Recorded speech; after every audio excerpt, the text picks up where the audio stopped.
महाडा में अगर आप करोड़ों रुपए का आशियाना खरीदने का ख्वाब देख रहे हैं तो आपको होशियार हो जाने की ज़रूरत है, क्योंकि आपके ख्वाब पूरे होने से पहले ही चकनाचूर हो जाएंगे।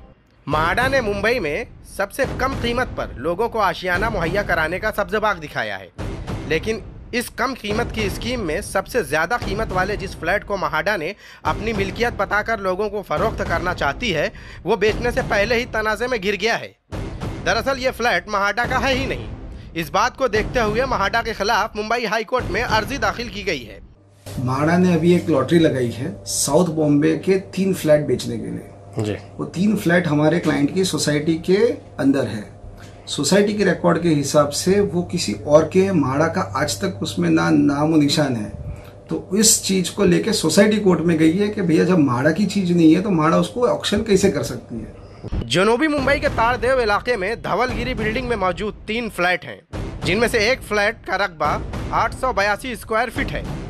उमूमन इस इलाके में इस फ्लैट की कीमत 8 करोड़ के आसपास होती है, लेकिन महाडा ने यह सब्ज़बाग दिखाया है कि वो इसे 5 करोड़ में फरोख्त करना चाहते हैं। भोली भाली आवाम ने महाडा की इस बात पर यकीन करते हुए 120 दरख्वास्त दी है।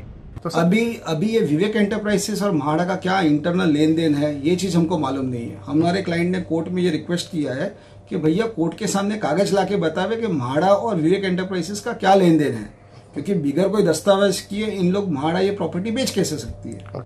ईटीवी भारत के पास मौजूद दस्तावेजों से पता चलता है कि जिन फ्लैट को महाडा अपनी जागीर बताकर बेचने का आवाम को लॉलीपॉप दे रही है, वो 3 अलग अलग लोगों के नाम पर हैं, और इन लोगों ने 2013 से सोसाइटी का किराया भी नहीं जमा किया।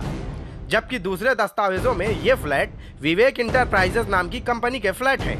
ये कंपनी बीजेपी रुकन असेंबली मंगल प्रभात लोढ़ा की है, जबकि इसमें महाडा का दूर दूर तक कोई दखल ही नहीं है। अब ऐसे में सवाल उठना लाजमी है कि जिस प्रॉपर्टी पर महाडा का हक ही नहीं है, वो इसे कैसे बेच सकते हैं और लोगों को कैसे बेवकूफ़ बना सकते हैं। साल 2011 में मुंबई इकोनॉमिक ऑफेंसिव विंग ने 30 से ज्यादा बिल्डरों के खिलाफ मामला दर्ज किया था। इल्जाम था कि उन्होंने महाडा की जगह हड़पी हैं। उनमें लोढ़ा बिल्डर का भी नाम शामिल था। हालांकि कोर्ट में इस मामले की सुनवाई 10 दिसंबर को है। अब ऐसे में देखने वाली बात होगी कि महाडा के इस करोड़ों के फ्लैट के पीछे की असल कहानी क्या है। मुंबई से ईटीवी भारत के लिए शाहिद अंसारी की रिपोर्ट।